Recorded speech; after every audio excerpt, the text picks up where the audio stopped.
sort of haze it. Yes, please. Okay. Oh, with the award, right? Thanks. I'm new at this. As you people have to walk us through. So Renee started her career with the district attorney's office over 31 years ago. She began an internship with the office before she left her law school education. While attending law school, she returned to the office as a law clerk and eventually was hired permanently as a legal aid. She then began her career as a prosecutor, and she's since handled thousands of cases throughout Albany County. From 1993 to 1999, she headed the major crimes unit at the office, where she prosecuted many notable cases, including several homicides and violent crimes. Please join me in congratulating Renee Burgess as Albany Law School's Unsung Hero with this award.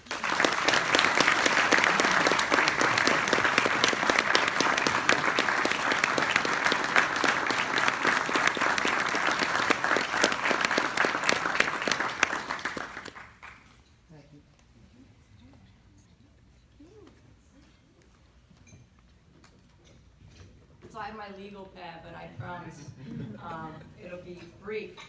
So I just like to, I'm just overwhelmed, quite frankly. I just want to say thank you to Alicia and just all of Albany Law School for this honor. It's really, really something else.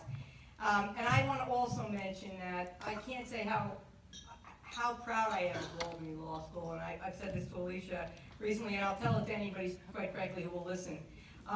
Because Alicia and all the caring people who work at the law school, and I gotta shout out people's names, I'm sorry, but because I work with these people every day. And these are the true, also unsung heroes of the law school, you know, Meg Wager, Joanne Casey, Mary, in career planning, you and Alicia and everybody in the law school, and you, young man, 20 years old maybe, I don't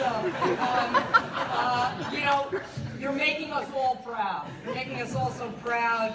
#1 in government law in the pre-law magazine, a 14.5 increase in the Albany, in the bar passage rate, higher than the New York average now. I mean, come on! Great stuff. And so just a few thank yous now, besides for those great folks. I want to just thank my own father, right, today, who was New York City police inspector when he retired at many, many years ago, and was really a public servant in the truest sense of the word, perhaps. My mother, who also, you know, as many mothers probably to the people in this room did, she had her own public service. It was like raising the 6 of us, right? I mean, that was like probably even more of a community service, actually. You know, my husband Frank, my daughters Hannah and Eliza, for supporting, as our rising star said, like everything I do. It's like a team, right? It's like a team who's doing these things. And everything I do, my sister Rita, who braved the track work on Amtrak today to get up from Penn Station, who's, you know, my best friend, a great sister, and my friends Bill and Eileen Roach, who have been with me. You know, just, you know, these folks in our lives who are our mentors, who are our cheerleaders, my family and friends who have become a second family. Now I'm going to talk, now Rick, we're going to cry. Okay, because here's the question, right? So where have you been doing this great government unsung hero work, Renee? You're all wondering, well, you know a little bit, but let me tell you, it's in this second family.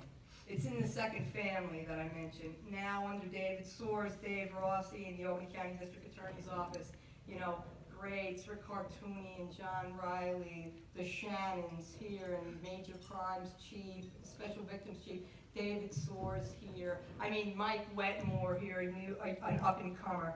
It's this family. It's this second family. Look at Carol and Mackenzie. We're going to have you all stand up in a minute.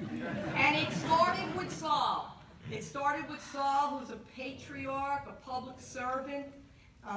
He planned on attending today, and because 2 of his kids, that's how Saul looked at us. 2 of his kids were receiving awards. The first thing Saul always asked us when we called him, it better not be on a Monday, Wednesday, or Friday. Because for the last 9 years, he had dialysis on Monday, Wednesday, Friday. I said, it's on a Thursday. He's like, all right, I can come, you know, all right?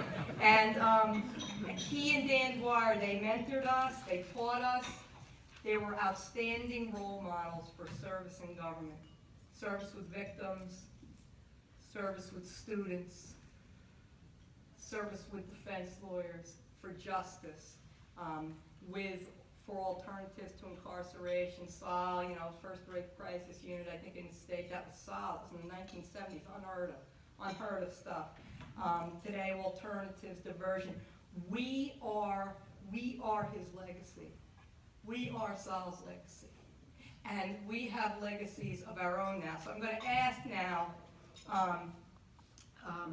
if we could all, who have been doing what he taught us in all levels of our lives, if you have ever worked for Saul Greenberg or under one of us who worked for Saul Greenberg, I'd like you to stand up.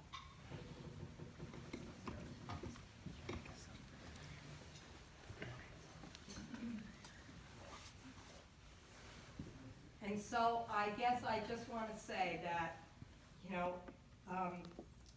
I just want to point out today on this very special day, and thank you so much for this award, but we are his legacy. We are his legacy, and we'll continue to be his legacy, and we'll continue to do, as somebody said, what we taught us to do, because it's become who we are, and we'll never forget. So thank you.